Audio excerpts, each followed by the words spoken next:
Hey everyone, today I have for you 10 more wild and wacky DBD theories. The Unknown's base cosmetic is actually Dwight from an alternate timeline. This theory is actually fairly widespread, and the origin of it is simply that Unknown's default outfit looks quite similar to the default outfit of Dwight, with further similarity being the spiky black hair. Comparing them side by side, we can see the trousers are similar, the top, and the hair. It's further possible that it took Dwight in the same moment the entity did in our Dwight's timeline, after Dwight was out with his co-workers and they abandoned him in the woods. After all, Unknown is known to target people alone in the woods, such as hikers or campers. Dwight being lost in the woods could have stumbled upon the Unknown, possibly even Greenville's woods. This could have been where he was taken from. The other way could have been whilst walking his dog, or another person's dog probably. The Unknown has a voice line asking, "Have you seen my dog?" and Dwight is known to have been a dog walker in his town. So it's a lot of sort of visual connections and cosmetic connections, but I don't think it's impossible. And I think alternate timeline stuff like this would actually be quite cool. It's fairly well known at this point that the killers are probably having their vision altered, although it's less known that it's possible that the survivors probably are too. This theory goes that the survivors are having their vision altered too. We can see this specifically a few times in the lore. For example, Talita sees a beach whilst running from Skull Merchant. Her brother's perspective gives the true vision of what's actually there, which is just an old factory. When Elodie is bleeding out from her wound inflicted by a Black Veil member, she sees Madagascar, noting the visions and senses of it. This is done too for characters like Felix, who is tempted into the fog by a vision of his father. So this is all known and sort of fact, but it could very well be happening in the realm too, and not just out of it. For someone like Ace, it always seemed a little weird to me that he's just smirking. Like, that's a pretty wild reaction to the entity's realm.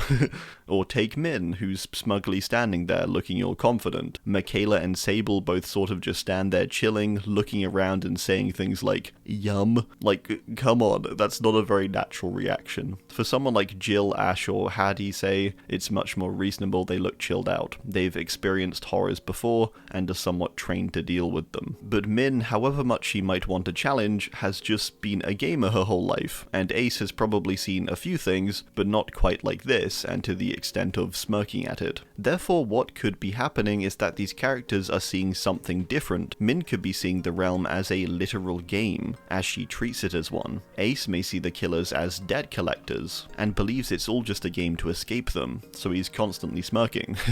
Michaela and Sable may see a more fantastical version of the realm maybe, more embellished and romantic in the presentation of the horror. Who else do you think may be getting their vision altered? Sable was created by the entity, is a theory you may have heard. It all stems from Sable being added to the game and her lore mentioning that she was best friends with Michaela, another survivor of the realm. Despite this, within Michaela's lore, there is no mention of Sable at all. Instead, Michaela mentions her roommate a lot, who's called Julian. It's a bit strange, within universe at least. Out of universe, it's highly likely that this was just a bit of a retcon, but we don't need to focus on that, that's not interesting. Sable has a lot that is suspicious about her, and many things she is a bit too over the top with how much she likes horror, and dark or evil things. The idea being that this is a human created by the entity, and placed into Michaela's mind, and so she is obsessed with these dark things. She also seems quite dismissive of her parents, who are described as perky and golf playing, things the entity probably doesn't like. Despite Michaela and Sable knowing one another from childhood though, no mention on Michaela's end of Sable. Even her cosmetic that makes mention of the Greenville Theatre and theatre nights, with presumably Sable, has no mention of the name Sable. Sable further has all her perks relating to the basement in some way, which is the entity's heart within the trials, suggesting a deeper connection. One interesting detail too is that Sable has one of the entity's markings on her leg as a tattoo, this being the symbol that brings multiple other characters into the realm. It's a symbol that possibly means death, or simply the entity's own mark that summons it. Where could Sable have seen this entity text before? Why would the entity do this too?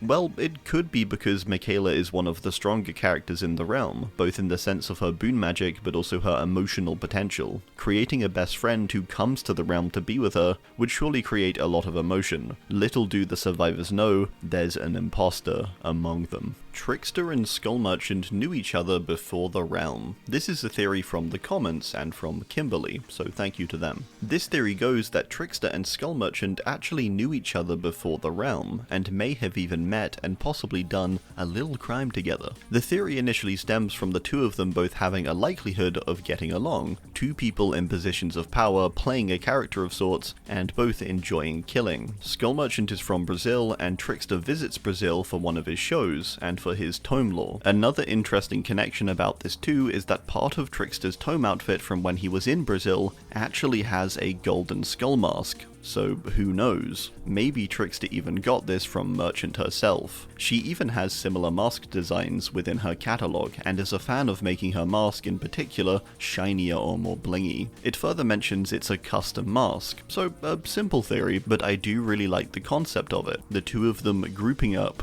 and doing some crime RP. Naughty Bear's narrator is the entity. This was a theory from Michael in my comments section, so thank you to them. The theory goes that this voice we hear speaking to Naughty Bear is actually the entity's. Time to do what you do best, Naughty. But not just within the realm, but also before it in the Naughty Bear game too. As Michael mentions, the narrator is a driving force in the Naughty Bear game, and even in a way causes Naughty's stuffed bear massacre to begin with. Good gosh, Naughty, how insanely rude of Chubby and Giggles. And after you went to all that trouble to make a present, if I were you, I would throw that present in the fire and go and do something about all this nonsense. The entity creates perfect apocalypses, so perhaps for the world of Naughty Bear, it chose Naughty as the cause of the bear apocalypse. We know the entity likes to whisper to a lot of the characters too, with these whispers even being heard in game sometimes. Who's to say the entity didn't put in a bit more work on this occasion, and actually manifested an understandable, coherent voice? In Spirit's lore, it mentions her father hears whispers, and presumably if these had a true effect on him, they were clear words and something to understand, not just like it usually is in the Perk Whispers or Doctor's Madness. Therefore, this voice we hear could very well be the entity's, and with Naughty now in the realm, it's happier than ever, encouraging him even more. Vittorio is the key to escaping the realm. This one may seem a little weird, but essentially Vittorio may be the key out of here. Despite all the different ways we've theorized before, maybe it's as simple as needing the right words or code. In the lore, there's a character named Saku roaming the fog, and also a group, and both use a code to seemingly begin the process of exiting the realm. Saku utilizes skin with markings. This is the method used in the realm to store information, is to mark your own skin with important knowledge, so that when you die, your knowledge remains physically intact on you. We can see this too with the maps, which are mentioned to be made of the same material. Vittorio therefore, with his mystical looking tattoos, made with special ink from an observer's tower, could very well contain the knowledge to escape the realm, the code to exit it. He has been roaming the fog for a long time, so it would make sense in a way. The issue being that he doesn't quite seem to understand his tattoos or their meaning, and especially why they glow.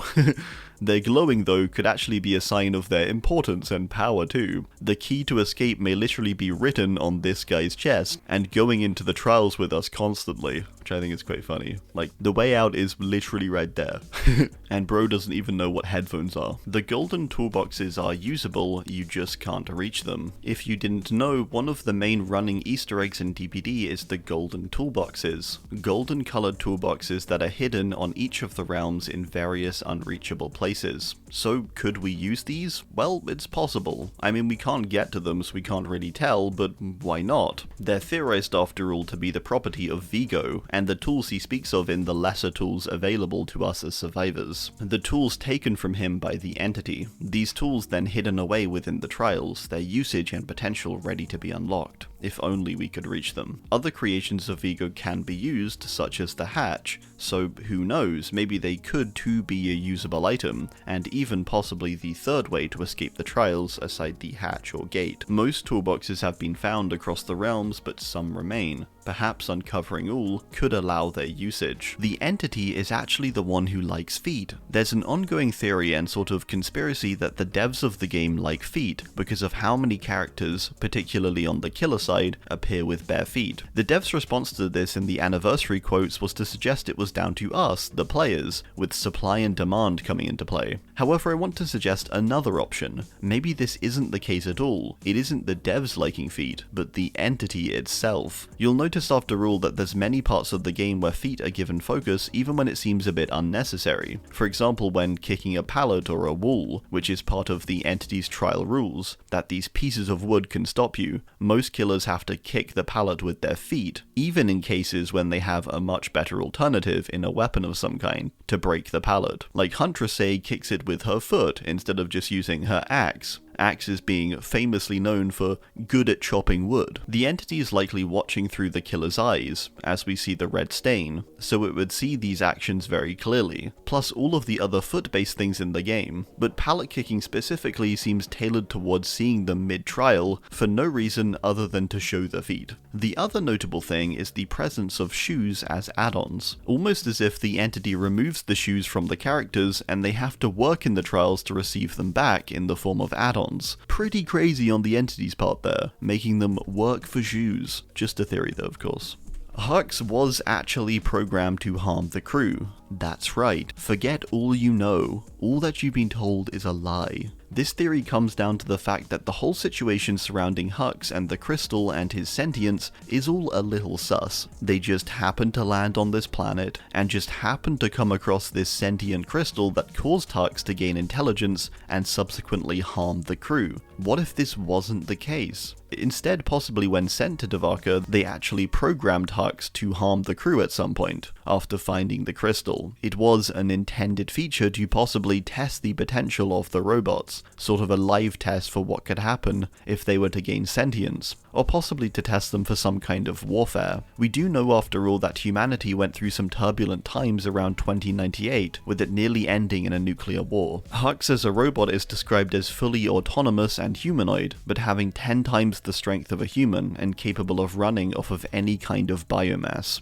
Described specifically as energetically autonomous tactical robot, which to me sort of sounds like it was meant to be a weapon. What's more is that some of the Devaka crew were clones. Gabriel himself is a clone. Possibly therefore they picked clones as they're considered expendable, where the original few humans remaining post-war need to be protected. Sending them to Devaka, a desolate and unknown planet, and allowing one of the robots to find this crystal, which secretly contains special code perhaps to unlock the potential. I mean, it seems a little silly that an ancient alien rock would somehow give a robot sentience. Not that DBD is logical all the time or anything. Crazy stuff happens in the Omniverse. But maybe there was a darker and more grounded conspiracy going on here. A robot created to be a self-sustaining machine of mass destruction. Hux further hears a voice repeating orders almost, pushing him to harm the crew after he touches the rock. Almost as if someone could literally be tapped in and giving him directions, posing as his consciousness almost. It could very well be the entity doing this too, and there's debatably a little more suggestion that's the case to be fair. But it's nice if not everything's the entity, I think. Every killer sees the obsession as whatever their actual obsession is. This one comes from Creator Productions, so thanks to them. This one goes that what the killers are seeing when chasing their obsession is whoever they would canonically be obsessed with. Another way the entity could be altering the killer's vision. Looking into the obsession perks, and there is a few references to possibly suggest some truth in this. Ghostface is referring to his favourite Roseville kill possibly. Skull Merchants refers to her greatest challenge, whoever that was. Oni could see his father Renjiro, but maybe he even sees himself. Myers seems like it should be Lori, but possibly it's Loomis, as she's already in the realm. Spirits is probably her father. Freddy's has a quote he says to Nancy, suggesting he sees Nancy. I think this is a really cool theory, and does make a lot of sense. It would also be a good canonical reason why the killers would be more inclined to chase a specific survivor over others, is if they actually perceive them differently than the rest. In fact, the entity's claws posing around the survivor's icon could be an indication that the entity is manipulating the killer's vision and altering it to be their obsession. Alright, well, that's gonna do it. I do hope you enjoyed. Thanks for watching. Be sure to drop any theories you have too down below. Thanks, and goodbye.